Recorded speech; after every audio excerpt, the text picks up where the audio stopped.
Bem-vindo, Apio, tudo bem? Oi, Dri, tudo bem? Vocês estão me ouvindo? Oi, Rovai, como é que você está, meu amigo? Estamos te ouvindo, bem, sim, tá tranquilo. Tá que frio bom, por aí? Que bom. Olha, muita chuva aqui na região sul, né, irmão? Aqui, alagamentos generalizados aqui no Paraná. Tem algumas cidades que choveu em 2 horas, choveu. Era para chover aí no mês de dezembro inteiro. Tudo bem, Sinara? Bom dia. Tudo bom? Bom dia, prazer conhecê-lo. Prazer, Sinara. Prazer é todo meu. Encontrei o Rovai e a Adri agora na sexta-feira à noite. Eles me fizeram esse gentil convite. Que bom estarmos juntos aí. Estamos todos na mesma causa. Tudo bom? O Apio que está lançando o livro, né, Dri? Você deve ter a capa aí. Sim. A gente entrevistou o Apio antes de lançar. Antes do livro ser lançado. Agora já Tudo por Dinheiro, A Ganância da Lava Jato, segundo Eduardo Apio. É um livro da Cotter. E a Adri estava me contando que no... Quem tem Kindle Unlimited, dá para ler de graça. Eu tenho, eu já tô. É que eu gosto de ler no Kindle, né? Então tem em Kindle também, tem versão. Por que dá para ler de graça no Kindle? Porque você assina o Unlimited, que é R$19,90 por mês, e aí tem vários livros que você pode baixar. Entendi. E aí o do Apio eu consegui. Deve ser um dos mais vendidos, então eles já colocaram lá no Unlimited. Então, dá para comprar pela Cotter também, né? Dá para comprar pela Cotter, que são parceiros queridíssimos aí. Sim, o Salve.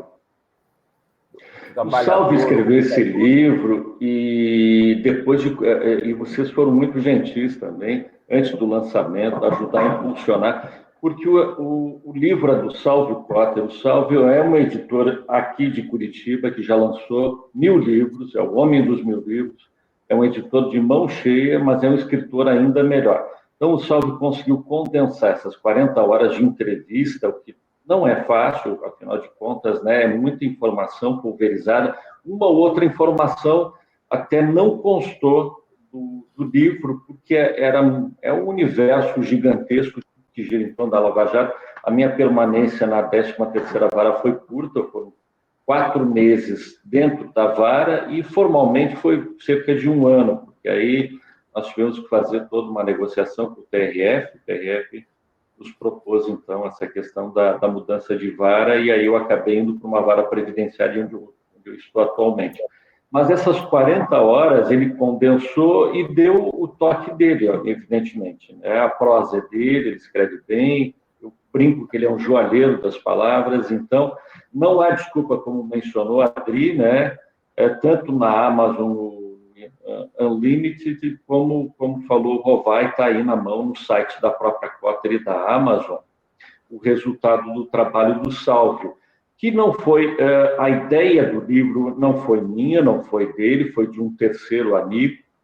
Desse amigo, nós tomando um cafezinho, ele sugeriu, ele disse, olha, tem que haver algum registro, eu sei que você já se incomodou muito aí com o TRF, com essa questão, com aquela turma da 8ª turma do TRF lá que, né, acabou prendendo e mantendo preso o presidente Lula, mas eu acho que é um momento de você fazer um registro. Passado um ano, passado o incêndio, é a hora de, né, entre mortos e feridos, você contar a sua história e contar aquilo que você viu, porque é uma história que não te pertence, é uma história que pertence a todos.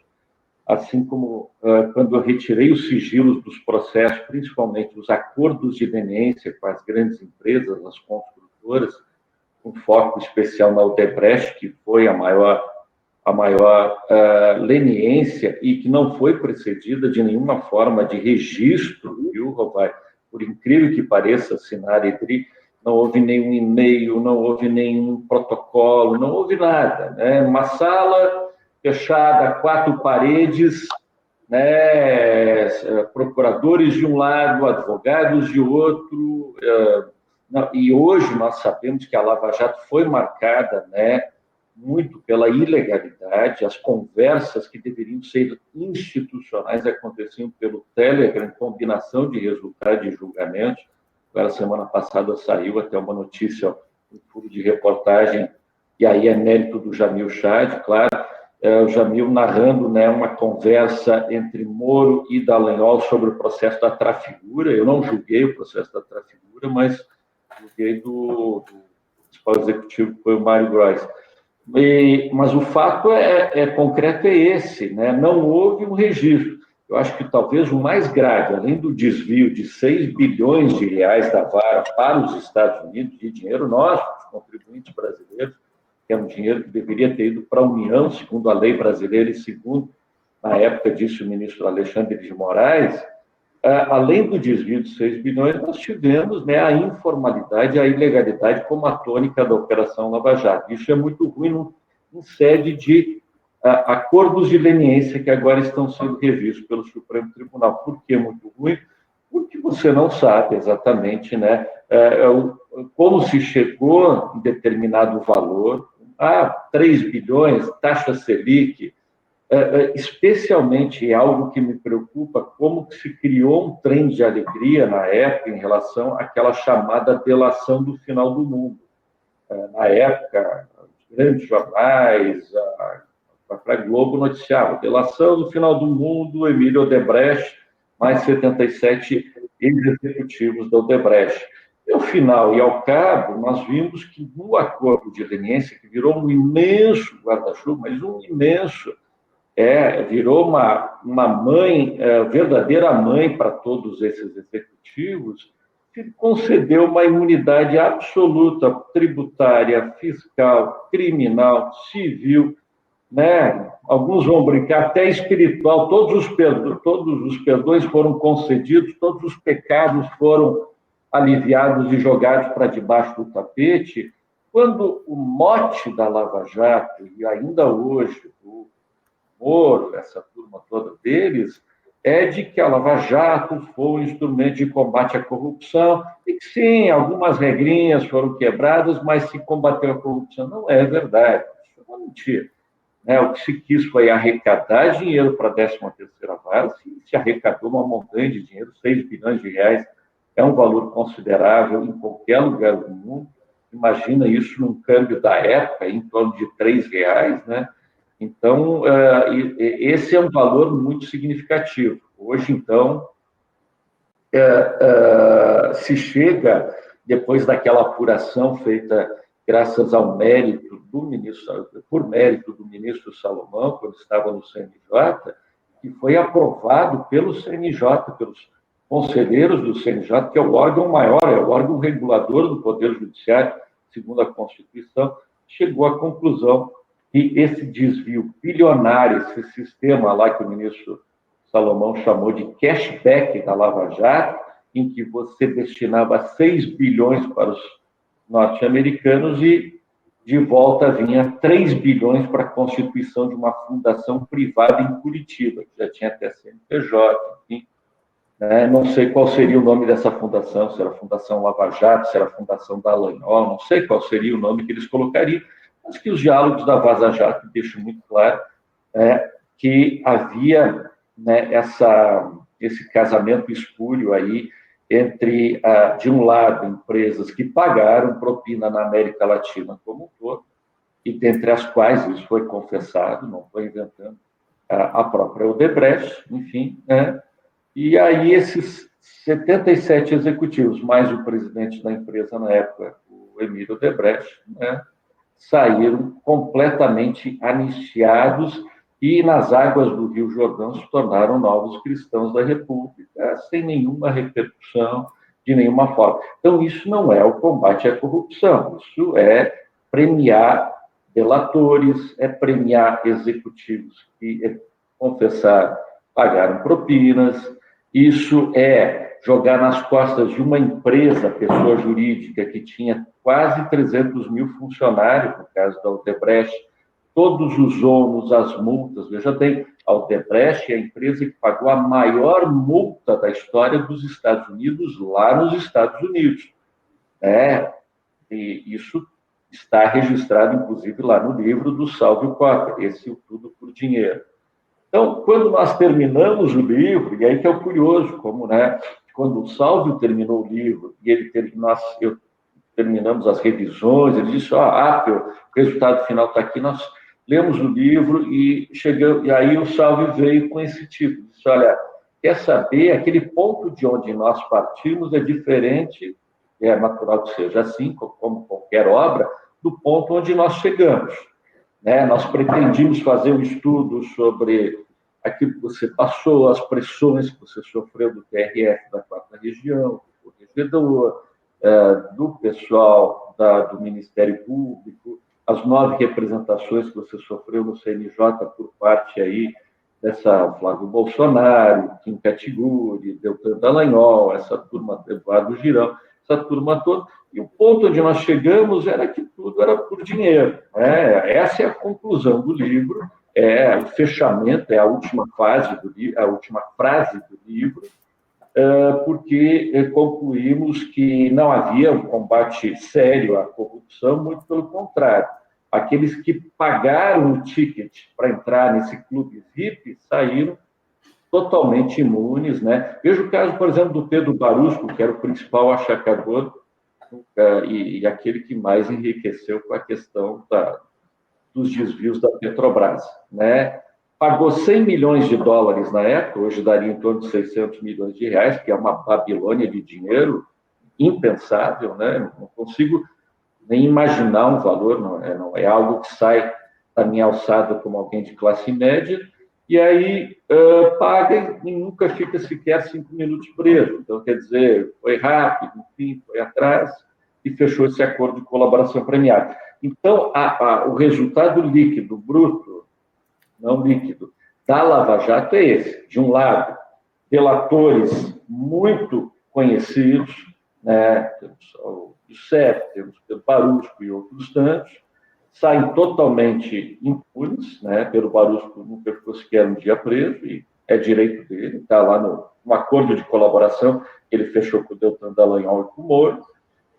E temos também os executivos das construtoras, que saem totalmente livres. Mas as construtoras saem quebradas, né? Rovai, Grice, né?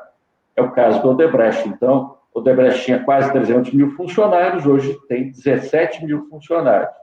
Então, o DIEESE, isso também está no livro, apurou dados de pesquisa concretos, 4 milhões de empregos, bons empregos foram para o vinagre nessa história. O PIB do Brasil encolheu significativamente no período. Então, a Lava Jato não produziu nenhum efeito benéfico, seja do ponto de vista jurídico, que juridicamente destruiu, né, no mínimo 300 anos de construção de direito penal, e isso eu estou falando hoje com vocês como professor de direito penal e processo penal. A minha fala vem exatamente dos meus estudos e do que eu ensino em sala de aula. Então, se destruiu completamente o sistema de garantias processuais e materiais, né, do direito penal e processo penal.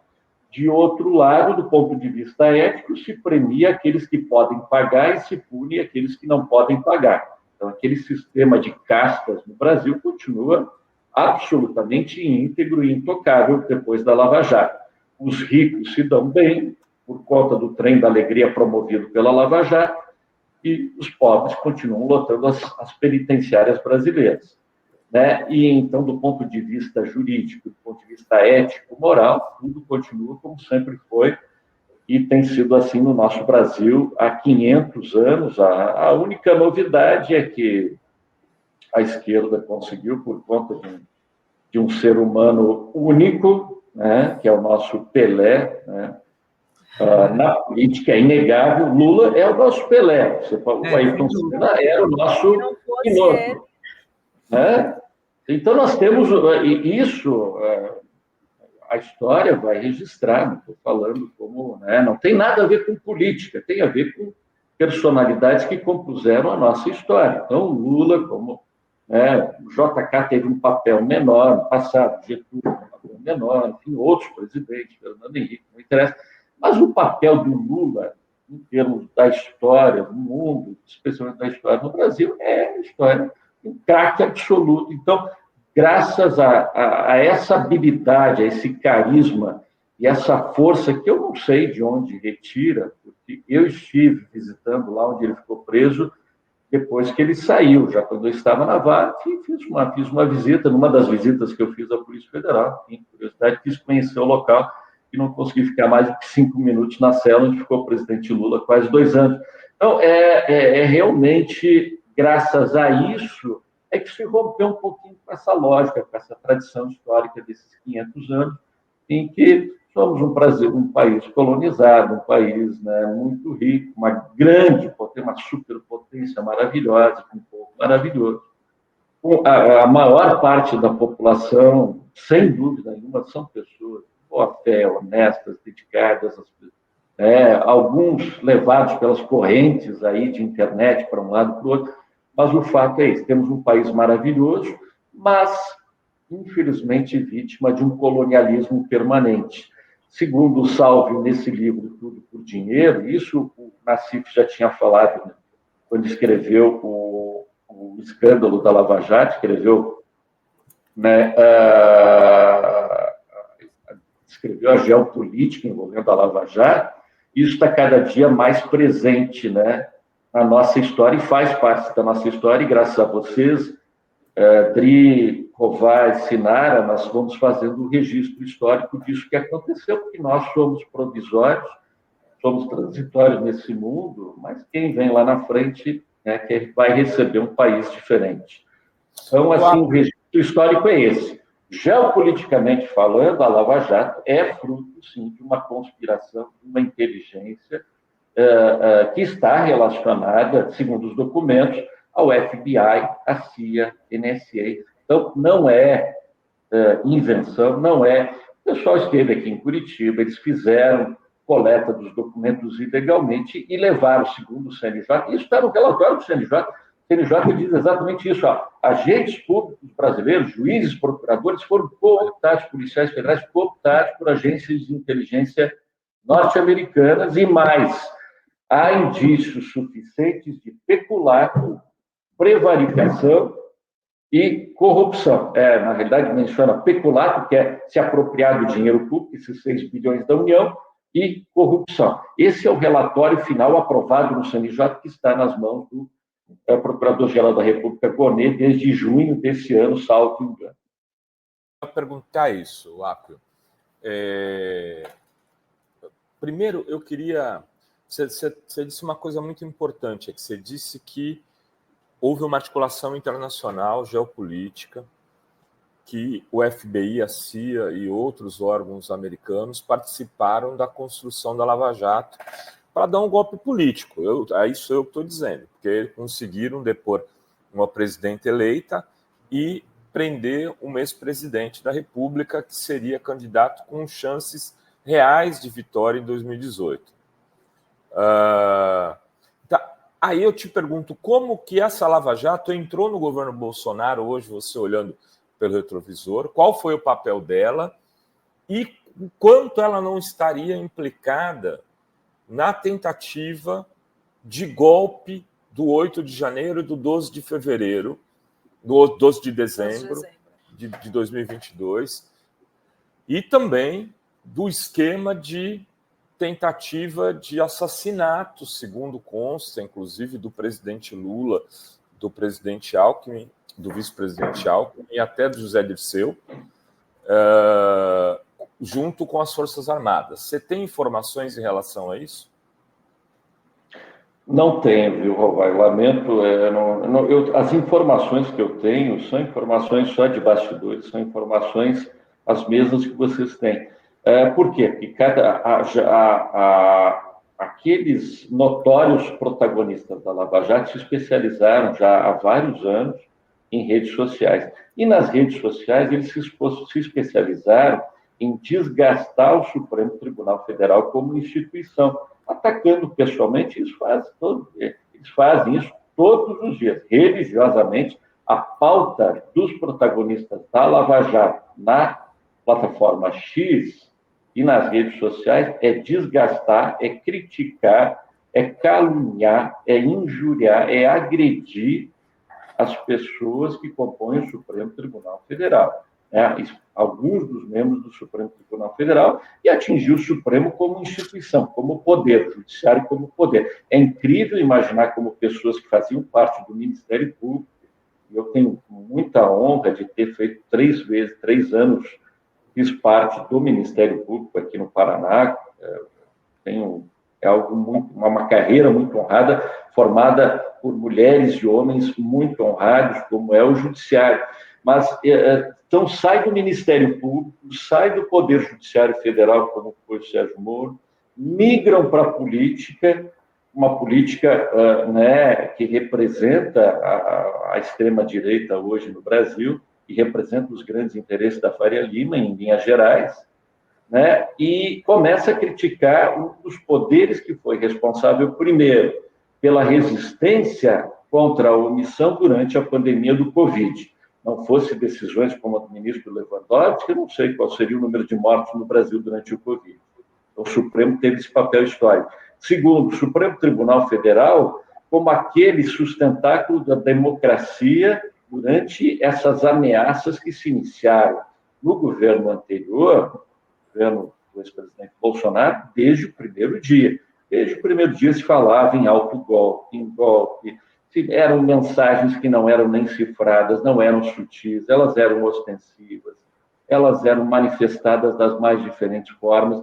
Então, quer dizer, se chegou ao poder legitimamente, o ex-presidente Bolsonaro chegou dentro de eleições, não digo assim totalmente legítimas, porque nós tivemos aquele episódio do vazamento da delação do Antônio Palocci há poucos dias antes do segundo turno das eleições, entre Haddad de um lado e Bolsonaro de outro lado. Então, aquele papel histórico, isso não sou eu que digo, é o Supremo Tribunal, já disse inúmeras vezes, o ministro Gilmar, inclusive é vítima em um processo criminal contra o Sérgio Moro, é vítima, né, de injúrias lançadas contra ele, calúnias lançadas contra ele, melhor dizendo. O ministro Gilmar cansou de dizer isso, olha, né, aquela delação do Antônio Palocci foi também decisiva nas eleições de 2018. Então, não bastou o Sérgio Moro prender o presidente Lula, não bastou o Judiciário proibir o presidente Lula de dar entrevista dentro daquela cela, não bastou limitar totalmente os direitos e contrariar até mesmo uma diretriz na época, uma decisão da ONU, uma recomendação que dizia que o atual presidente Lula, na época, havia saído aí com 81% de aprovação e tinha mais de 40% de intenções de voto em 2018 e que teriam direito, dentro das regras democráticas, de se candidatar. Tudo isso foi colocado para debaixo do tapete, então não bastou tudo isso, ainda veio como aquela cereja do bolo, aquela imagem, aquele vídeo, né, do ex-ministro Antônio Palocci, que foi um homem torturado, segundo ele, né? Eu iria ouvi-lo, simplesmente essa audiência em que eu iria ouvi-lo foi cancelada por determinação do TRF da 4ª Região, eu respeito, é uma decisão que tem que ser respeitada.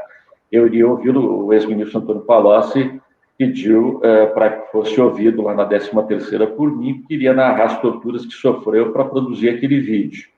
Um vídeo que foi obtido dentro de uma delação, uma colaboração premiada fechada entre a Polícia Federal e Sérgio Moro, porque o Ministério Público Federal do Paraná sequer aceitou endossar, na época, aquela colaboração do Palácio, porque disse, olha, não tem nada aqui, não tem nenhum elemento. Mas serviu, claro, antes do segundo turno em 2018, para interferir no resultado das eleições, que foi lançado aquele vídeo em horário nobre no Jornal Nacional. Isso interferiu, de alguma maneira, na vontade dos eleitores, e isso é o que nós não queremos. O foco é despolitizar o judiciário. Essa é a proposta, inclusive, do livro. Nós temos algumas propostas ali ao final do livro. Uma das propostas, por exemplo, é que todas as palestras pagas a juízes e promotores eles têm que declarar ao final do ano, colocar isso no site de transparência, não é uma forma de cooptação. Pega lá, Dória convida o Sérgio Moro, a esposa, não sei mais quem, leva para Nova York, aqui, palestra ali e tal. Então, não se sabe, não estou dizendo que houve, mas se quer transparência, né? O Dallagnol deu 500, não sei quantas palestras, não se sabe o valor até hoje. Então, se quer transparência, os agentes públicos não têm essa transparência.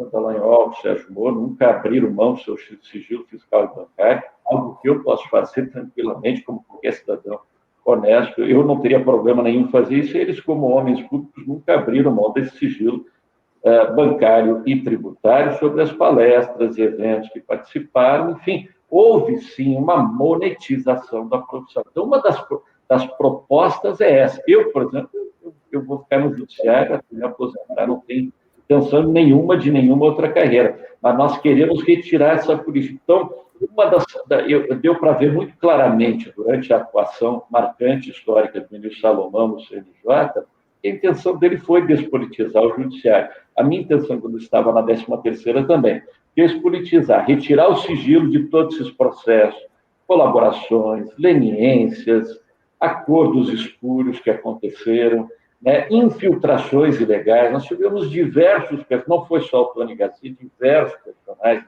infiltrados aí pelo Sérgio Moro, né, que atuaram clandestinamente num serviço, uma espécie de SMI, uma espécie aí de DOPS clandestino, escutas telefônicas. Então, a 13ª acabou se convertendo numa verdadeira fábrica de ilegalidades, de atrocidades, um moedor de carne humana que não poupava ninguém, nem simples secretárias das empresas, que eram presas e eram expostas, né, a condições ultra degradantes, isoladas das famílias, e em alguns dos casos que eu ouvi, das testemunhas, isoladas até mesmo dos advogados, de maneira a colaborarem, a virem para uma delação premiada e entregarem seus chefes, né, simples secretárias que atendiam o telefone, faziam depósito aqui e ali. Então, veio uma tsunami que arrastou centenas de pessoas, Rovai. Só que a técnica da Lava Jato, que se tornou a espécie de estándar judicial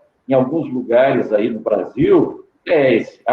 Decretamos as medidas cautelares, prisão preventiva, bloqueio de bens e valores, contas bancárias, tudo, a pessoa fica sem dinheiro para fazer uma compra na farmácia da esquina e depois joga isso para a mídia e estaciona o processo lá no arquivo da VAR. Aí chega um ingênuo como eu, 8 anos depois, olha para tudo aquilo lá e diz, meu Deus, mas aqui são centenas de processos que estão parados há 8 anos. E aí comecei a fazer as audiências, só que fazia as audiências sozinho, fazer as decisões sozinho. E quando eu assumi, 6 servidores, que eram os assessores do Sérgio Moro, da Gabriela Hart, foram retirados pelo TRF da 4ª Região, que fez essa opção, se requisitou os servidores, e eu passei a trabalhar completamente sozinho. Isso eu reportei ao CNJ, o CNJ logo que assumi e o Salomão Alvara está entrando em colapso, eu trabalho sozinho, eu faço as audiências sozinho, eu faço as decisões sozinho, eu acompanho, eu reviso as questões, eventualmente até se faz alguma...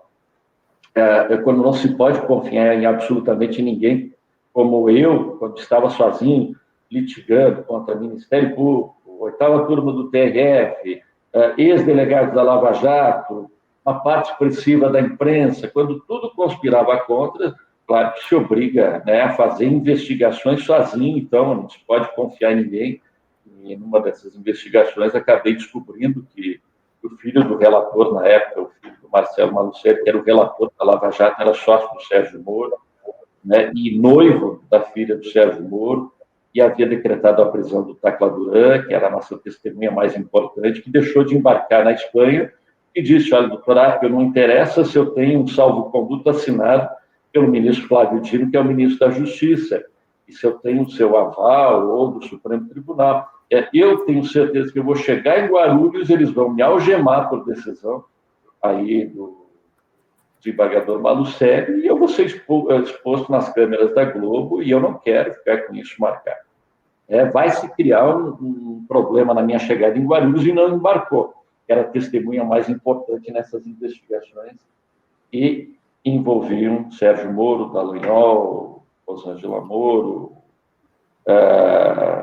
Mário Zanes, outros personagens, enfim, né? Então, se havia indícios, vamos apurar, né, com as garantias do devido processo legal. Então, a ideia era essa. Havendo indícios, se apura. Se deparando com alguma autoridade com foro competente, para a investigação, remete ao Supremo Tribunal. Foi o que eu fiz. remetia ao ministro Lewandowski. O ministro Lewandowski, na época, era o relator, hoje é o ministro Toffoli, que é o cabelo do ministro Lewandowski. Se faz uma investigação republicana, imparcial, nada de Telegram, nada de comunicação secreta via WhatsApp, nada de jantinha nas sextas-feiras. Não, não. Tudo muito transparente, tudo muito republicano, né? Tudo que eu fiz devidamente registrado, tudo que eu tomei conhecimento no mesmo dia, eu dei um impulso oficial, que é a minha responsabilidade como juiz. Quando eu vi aquela audiência assombrosa com o Tony Garcia, em que durante mais de uma hora ele relata a Gabriela Hart as atrocidades cometidas por ele a mando de Sérgio Moro, eu imediatamente, né, no mesmo dia, encaminhei ao Supremo Tribunal, né, não sentei em cima, mas, para minha surpresa, aquele processo estava parado já há mais de um ano. Né? Então, quer dizer, a obrigação do juiz se deparou com a ilegalidade, reporta isso à instância competente. Isso eu fiz em todos os casos. Eu fiz o extremo oposto do que fazia o Moro.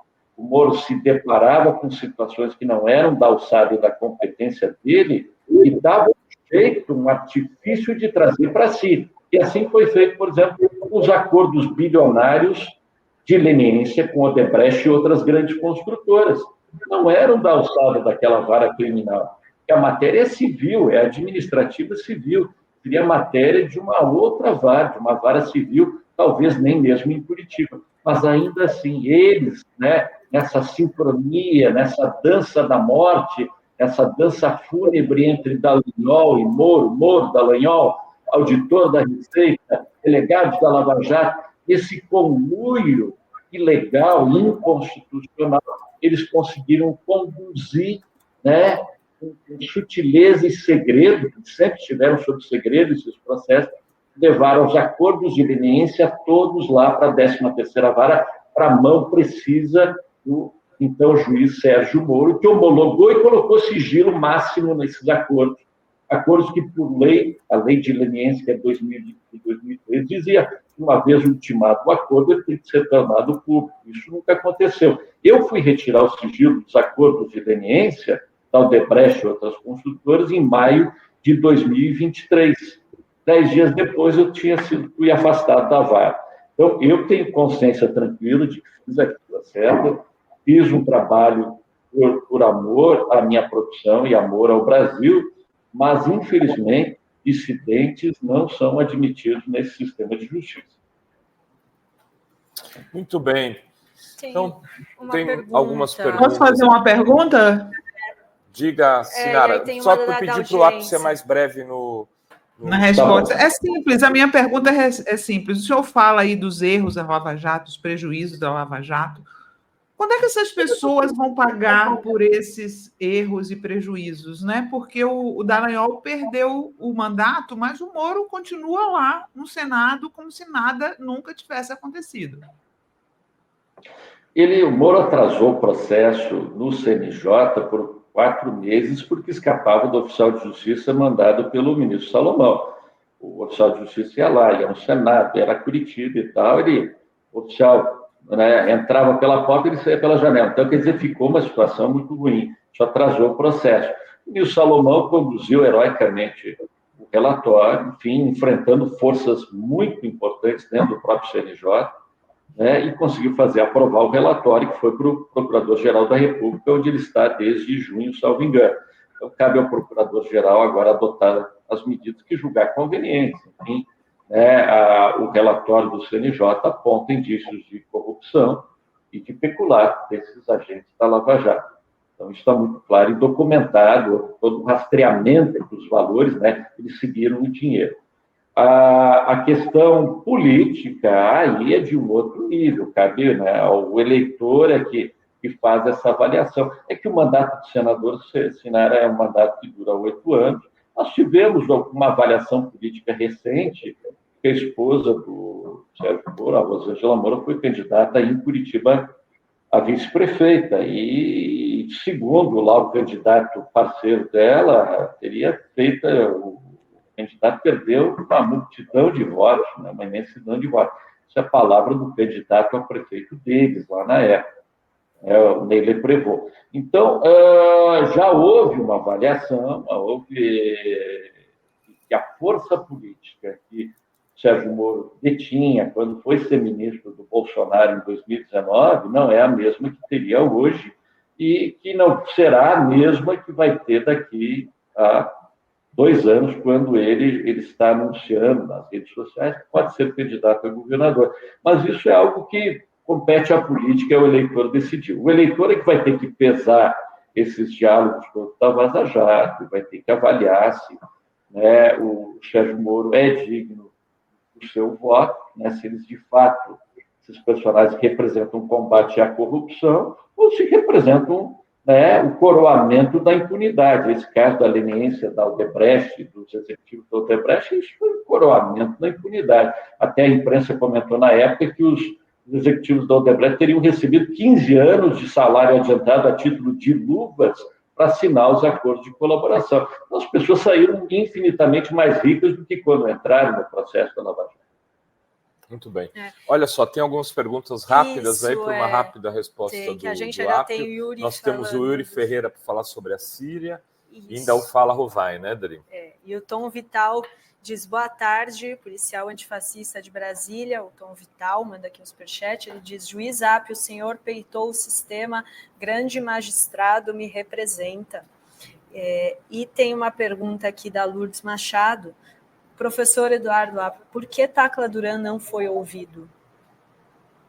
Porque teve a prisão decretada por Marcelo Malucelli, que era pai do sócio de Moro e pai do noivo da filha de Sérgio Moro. Essa foi a versão que saiu no site do TRF. E eu, naquele dia que saiu a prisão do Tacla Duran, no mesmo dia eu devolvi o ofício dizendo que não cumpriria a determinação de prisão, porque aquilo era abuso de autoridade. E tem mais essa do Caê Cavalcante.